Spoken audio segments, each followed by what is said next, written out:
Hi, my name is Mark Crawley and welcome to Diversity Connect. We are today going to cover some key subjects that I believe are really important when we're talking about neuro-inclusion. Now, a lot of these are subjects we talk to organisations around, but I'm quite keen to share them with our community today, and particularly our Diversity Connect community, because we're always keen to learn, right? We're always keen to make adjustments and represent the voices, the thoughts, the beliefs, and areas like the language of our community and what's being used. So I'm going to share today some of the things that we believe are really important. When we do training and when we try to educate organisations to make sure they create environments for neurodivergent individuals, we talk about what is neurodiversity at a high level, neurotypes, we talk about autism, ADHD and dyslexia in a little bit more depth. But there are 5 key subjects that we always talk about. There's actually a couple more that we do also mention in reasonable adjustments and ableism, but the 5 ones that we put in most of our training sessions are these. So I wanted to go through them today and just highlight why I think they're still really important, why they represent our community, and why it's important that organisations adjust around these. They're also good subjects to have in the back of your mind when you're a job seeker or an employee, to think, this is some stuff, these are the type of things that could really help on a day-to-day basis, particularly if you're an employee and you're looking to set up an employee resource group, etc. So I'm going to show you the subjects that we're talking around today. So the key ones that we discuss with organisations are, we talk about the importance of phrasing the language, the concept, of course, of equity versus equality, which I think is one of the most critical subjects or topics to discuss. Disclosure, what is disclosure, and I suppose a little bit more depth into information rather as to why people disclose or not, as the case may be. Intertwined with that is masking or unmasking, of course, so we discussed this, but we also, in this instance, we discussed it from I suppose a slightly different angle. So it's pretty common and commonly known, if you know a little bit about neurodiversity, about masking, but the challenge and the importance of unmasking and giving people the opportunity to unmask is key, and the strength-based approach.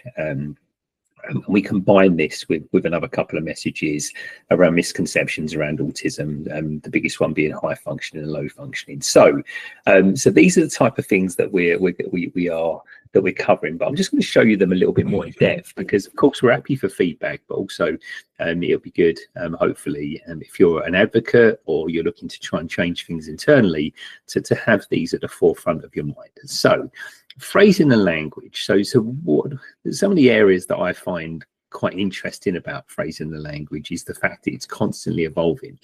So what I'm going to show you today is probably representative of around 75 to 80% of our community. There's a lot of different languages being used, but I find it quite interesting to sort of always listen, learn, but also we have to try and make this message quite palatable and understandable for organisations. So what we try to do here is to show the word neurodiversity and the use of it in a sentence. So neurodiversity being the umbrella term to talk about this subject.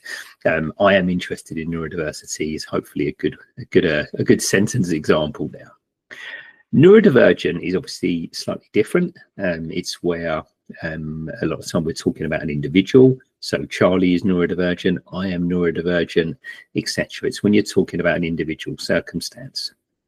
What I find quite interesting is that we are starting to see a few variations on this. The biggest one being neurodistinct in the US, and neurospicy, which I see used quite a lot. And a lot of people will use the phrase neurodiverse, as in I am neurodiverse.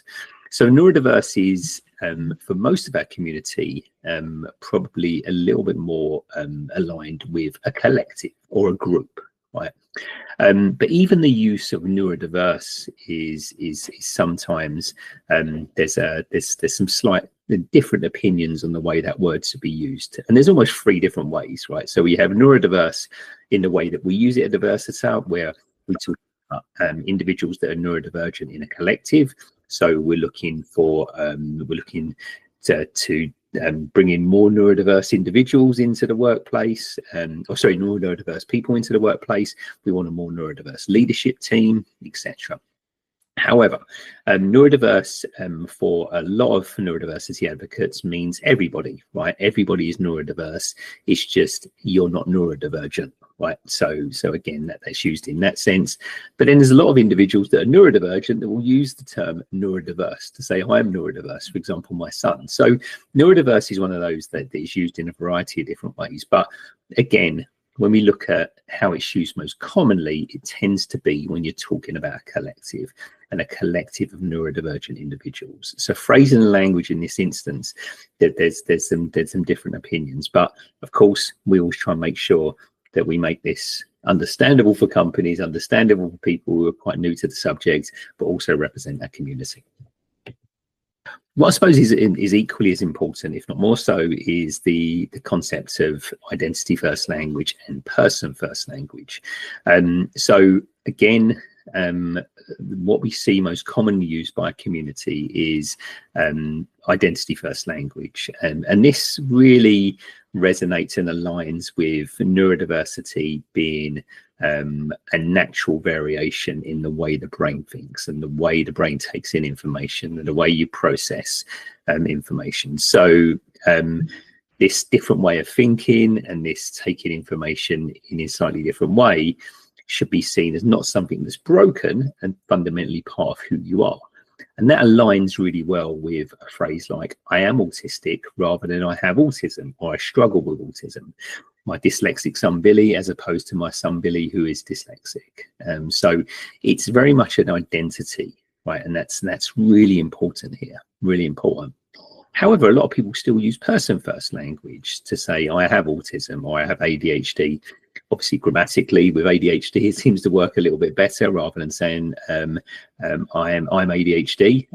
But having something does align slightly more, just based around the vernacular, with the medical model, right? Where again, this is something that's very much defined as a medical disability, rather than maybe the social model of disability around this.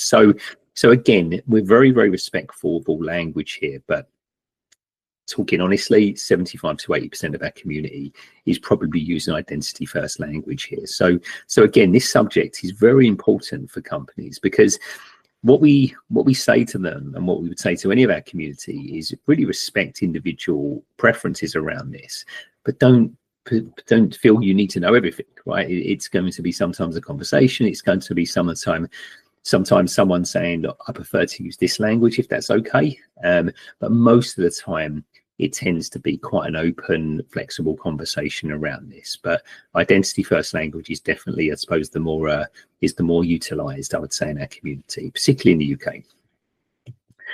Another key area is we always try to give organisations and people who are quite new to neurodiversity and neuro-inclusion some phrases to probably try and avoid.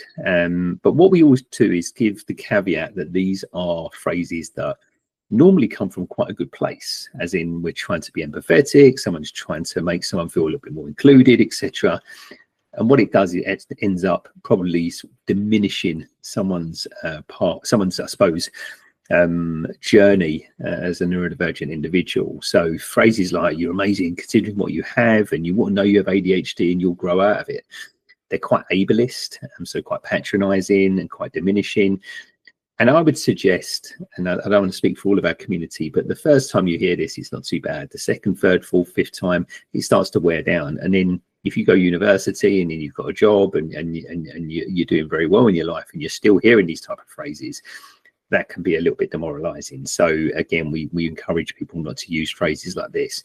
And of course, the one like, everyone is a little autistic, probably coming from a good place, trying to make someone feel a little bit belonging. But even my mum the other day used, oh, everyone's got a little bit of something, everyone's got a little bit of OCD, etc.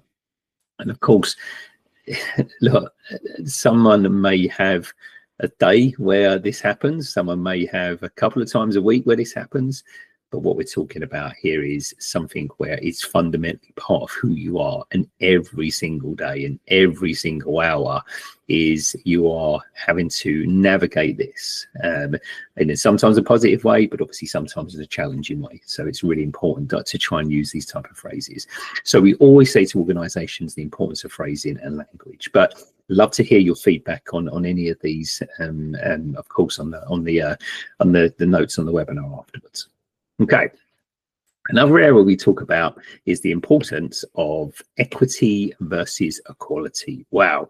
So when we do training sessions with companies, I always leave them with 5 takeaways, and this is one of them, right? So if you are a manager and you're managing neurodivergent individuals, my word, you need to understand equity versus equality, because the idea is interesting, because a lot of companies are still ingrained in equality. We have to do the same for everyone. Everyone has the same application process. Everyone has the same working patterns. If I change this for them, I've got to change it for them, etc., etc. However, what a lot of people don't know is that with organizations, the word DEI or ED&I is equity, diversity, and inclusion, right? Some companies are even adding belonging onto this, right? Which is fantastic. So it doesn't mean equality anymore. And this idea of people needing and requiring and embracing, hopefully, different starting positions to showcase skills, or different, it's not even different starting positions sometimes, it's just a modification of the starting position, right? Because I don't want to ever give the impression that it's some sort of advantage. Sometimes it's not, right? This is just a case of someone may need questions in advance to reduce anxiety during an interview process. Someone may need to travel in off peak because they're working in an organization, because the journey is just exhausting and absolutely puts them on the back foot for the first 2-3 hours a day. Someone may need a quiet space occasionally to decompress. This isn't something that puts anyone else at a disadvantage. These are things that you're trying to give someone the best platform of success, right? Particularly in the workplace, particularly in interview processes. And I still think this is fundamentally missing, particularly in recruitment. So we always talk to organizations about the importance of equity versus equality. So again, really important. And anyone who spent more than 15 minutes on LinkedIn will have probably seen the slide or the graphic on the right here, where you can see hopefully the young lad on the right, he's obviously getting a little bit more support. Now, there is an argument to say that you need to remove the systemic barrier, which is the fence, but that's a wider conversation, right? And again, as I say, we try to make this as understandable for companies as possible. There's a phrase saying, if you throw a frog into boiling water, it jumps out straight away. If you just turn up the heat slowly, then it will stay in there and nicely. So probably a bad example, but the idea, right, is there, where we're trying to make sure that this information is understandable and doesn't make people jump out of the water straight away. Okay. So disclosure is the third key concept that we speak about. Now disclosure, I'm sure most people watching this will know, is the act of voluntary sharing information about your neurotype with others, but it's important to know that it is voluntary, and this can be in the workplace, educational or social settings. What's interesting is it is a personal choice, right? And there's no right or wrong answer to do this. It's definitely up to the individual to weigh the benefits and the risks.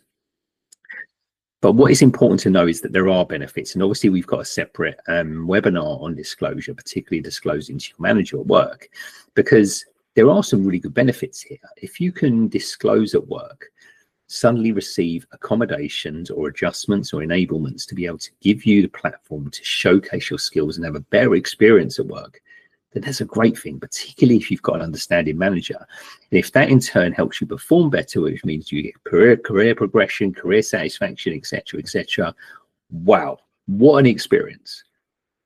However, there is also obviously a potential risk around this, because knowledge around neurodiversity and neuro-inclusion is still reasonably limited in the UK. It's very erratic in terms of the manager that you may have, and that person in particular can be almost make or break your workplace experience. So of course there's going to be potential for discrimination, negative stereotypes and misunderstanding. Or it might be that you do get some support, but it's quite ableist, quite patronizing, and almost subconsciously then you're not getting the career progression that you were hoping for. So obviously we'll talk about masking in a second, but a lot of people will mask and not disclose because they find that that is preferable to the risk of disclosing, right? So disclosure is important.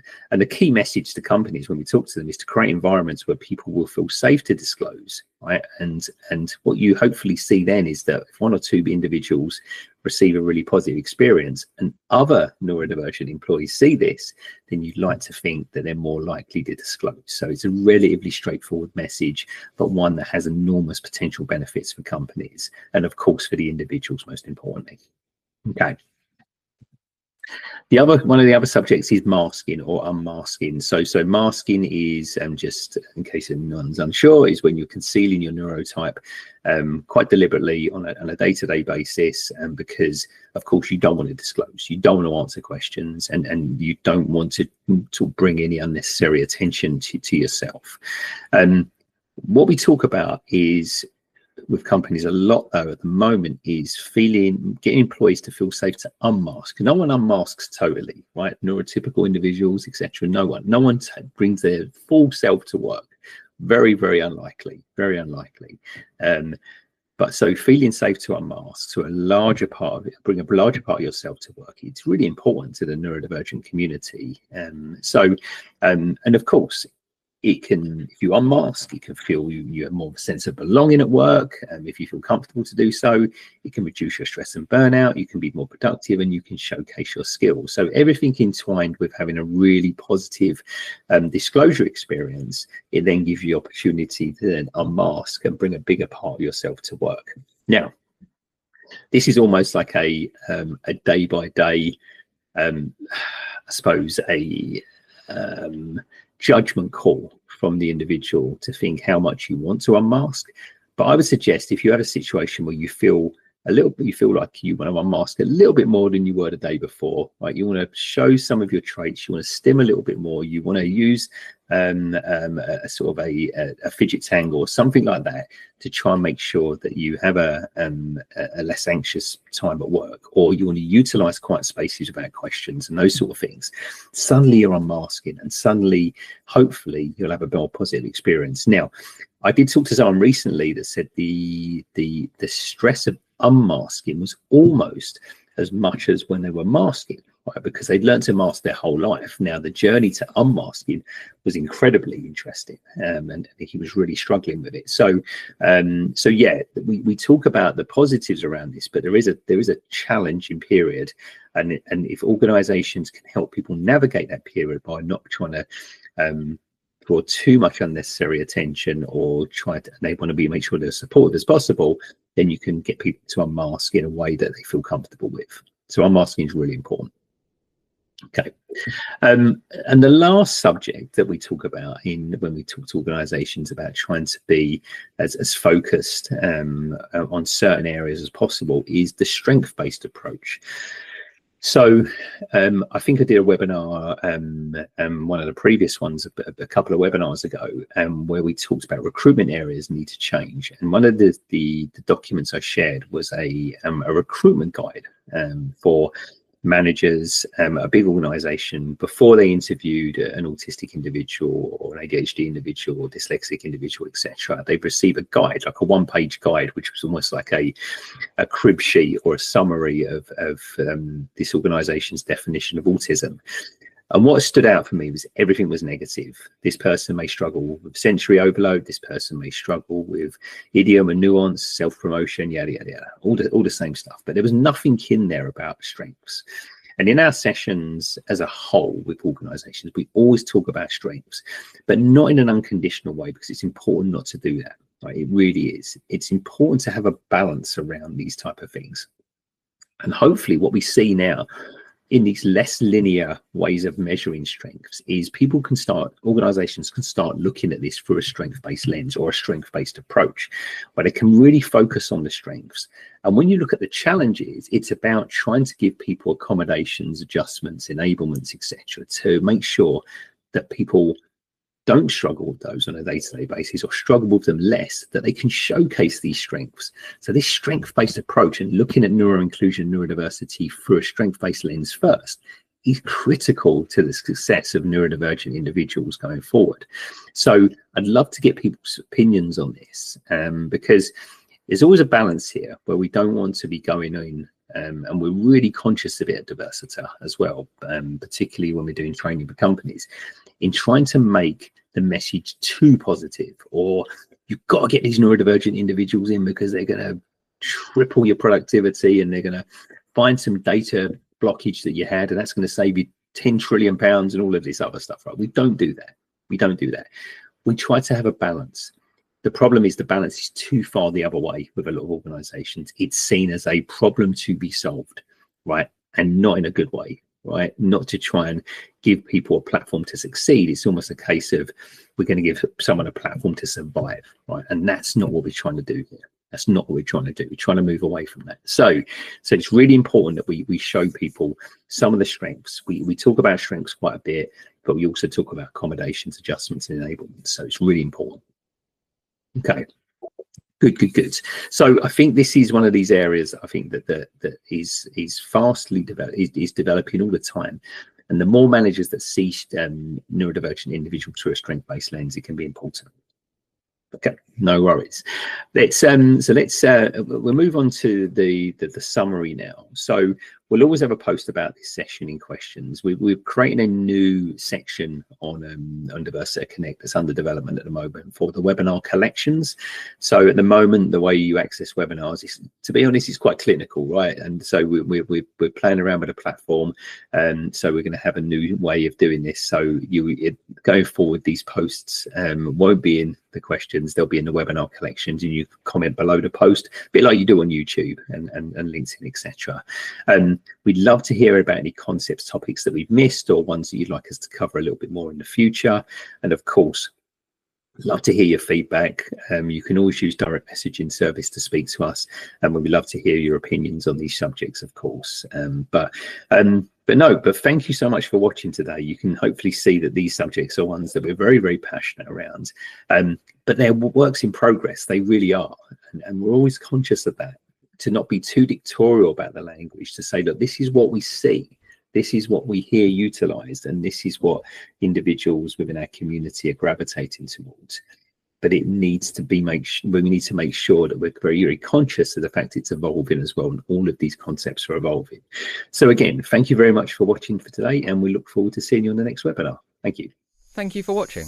Make sure to like, comment, share, and subscribe. And scan the QR code to join the Diversita Connect community.